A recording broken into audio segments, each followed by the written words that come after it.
4G school के online तर्ज तालीम में आप तमाम का इस्तकबाल है। तीसरी जमात उर्दू बाल भारती, सबक नंबर 8 संतरा।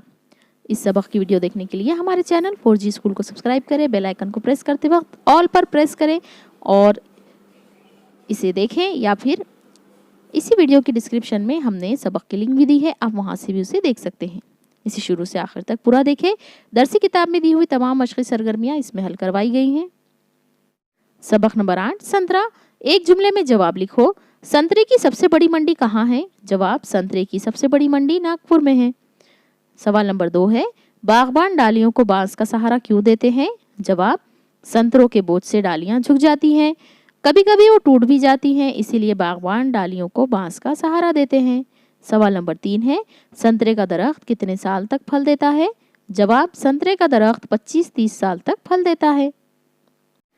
अगला सवाल है, सबक पढ़कर खाली जगह में मुनासिब लफ्ज लिखो। पकने के बाद ये बड़ा डैश दिखाई देता है, खुश रंग और सुर्ख। तो ये पकने के बाद बड़ा खुश रंग दिखाई देता है। ऑप्शन में से आपको सही जवाब लिखना है। ये काम डैश के दिनों में होता है, बारिश या गर्मी। ये काम बारिश के दिनों में होता है। इनके डैश से डालियां झुक जाती हैं, वजन या बोझ। इनके बोझ से डालियां झुक जाती हैं। हुकूमत डैश का इंतजाम कर रही है। हुकूमत आबपाशी का इंतजाम कर रही है। आबपाशी यानी पानी पहुंचाना। 2-3 तलबा से बारी बारी एक एक पैराग्राफ पढ़वाया जाए। तमाम तलबा ध्यान से सुने, उनसे नीचे दिए हुए सवाल पूछे जाएं। तलबा की किताबें बंद हो। अब ये काम आप अपने घर में कीजिए। आप एक बार सबक पढ़िए और फिर इन सवालात के जवाबात अपने वालदा से या अपने बड़े भाई बहन से पूछिए। वो आपको सवाल पूछेंगे और आपको जवाब देना है। हम आपको यहाँ पर जवाब बता रहे हैं ताकि आपको सवाल जवाब याद हो जाए। संतरे में कितनी खाशें होती हैं? संतरे में 8-10 खाशें होती हैं। खाशें यानी कि उसकी फांक। संतरों को कीड़ों से बचाने के लिए क्या करते हैं? संतरों को कीड़ों से बचाने के लिए इनके तनों में दवाएं लगाई जाती हैं। संतरे की डालियां कब झुकने लगती हैं? संतरों के बोझ से डालियां झुकने लगती हैं। संतरे की फसल साल में कितनी बार हासिल होती है? संतरे की फसल साल में 2 बार हासिल होती है। इन लफ्जों को गौर से पढ़ो। रात, दिन, ऊंचा, नीचा, सफेद, काला। इन लफ्जों से मालूम होता है कि एक लफ्ज दूसरे लफ्ज के उलट मानी देता है।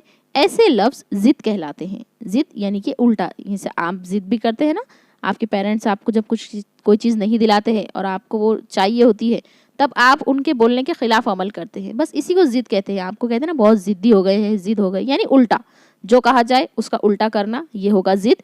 अल्फाज में भी इसी तरह होता है। एक अल्फाज होता है और उसका कोई उलट अल्फाज हो तो उसे जिद कहते हैं। जैसे कि यहाँ पर सवाल हल करते हैं। चलिए, नीचे दिए हुए लफ्जों की जिद लिखो। कड़वा, मीठा, नर्म, सख्त, गर्मी, सर्दी, मजबूत, कमजोर, आसान और मुश्किल। ये हो गए हमारे अल्फाज की जिद। इन जुमलों को गौर से पढ़ो। बेटा, मैं तुम्हारी मीठी मीठी बातों से बहुत खुश हुआ। अरे, अभी तो तुम कह रहे थे कि 9 है। आहा संतरा। संतरे का नाम सुनते ही मुंह में पानी भर आया। इन जुमलों में बेटा, अरे, आहा, संतरा के बाद इस तरह का निशान लगाया गया है। इस निशान को फिजाइया निशान कहते हैं।